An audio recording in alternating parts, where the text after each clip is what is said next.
Ang hindi nakikita ng marami tungkol kay Philmar Alipayo. Kapag pinag-uusapan si Philmar Alipayo, kadalasan surfing ang unang naiisip ng mga tao. Ngunit mayroong tanong, ano ang ginagawa niya kapag wala siya sa dagat? Dahil may isang bahagi ng buhay niya na hindi gaanong napapansin ng social media. At maaaring ito ang isa sa pinakamalaking dahilan kung bakit maraming taga-Siargao ang humahanga sa kanya.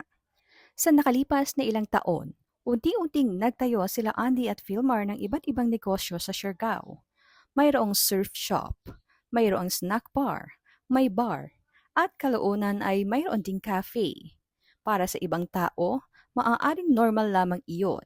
Isang negosyo, isa pang negosyo, and another negosyo. Pero kapag tinignan mo ang mas malaking larawan, may ibang kwento kang makikita. Dahil si Philmar ay hindi outsider na nagpunta sa Siargao para magnegosyo. Isa siyang tunay na anak ng isla.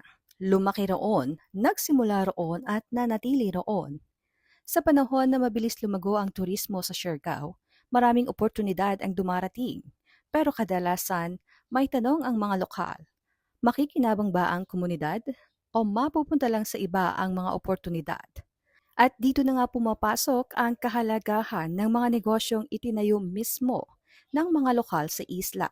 Dahil kapag lokal ang may-ari, mas malaki ang posibilidad na manatili rin sa komunidad ang benepisyo. Mas maraming trabaho, mas maraming pagkakataon, mas maraming inspirasyon para sa susunod na henerasyon. At para sa maraming kabataang Siargao noon, si Philmar ay naging patunay na posible pala iyon. Marahil iyon ang dahilan kung bakit paulit-ulit siyang inilalarawan ni Andy bilang isang inspirasyon. Not just because he's a professional surfer, not just because he's a coach. Ito ay dahil ipinakita niyang posible ang tagumpay ng hindi kinakailangang talikuran ang pinanggalingan mo. At sa panahon nga kung saan marami ang umaalis upang maghanap ng oportunidad, pinili ni Philmar na bumuo nito sa lugar na mahal niya, sa lugar na pinagmulan niya.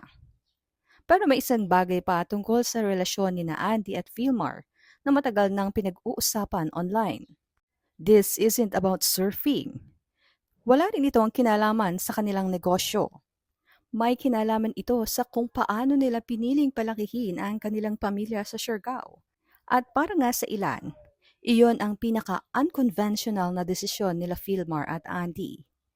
At iyon nga ang ating pag-uusapan sa susunod na episode. Kung gusto mong maging updated sa mga susunod pang episode ay huwag mo kang kalimutang i-like, i-share at i-follow ang aming page.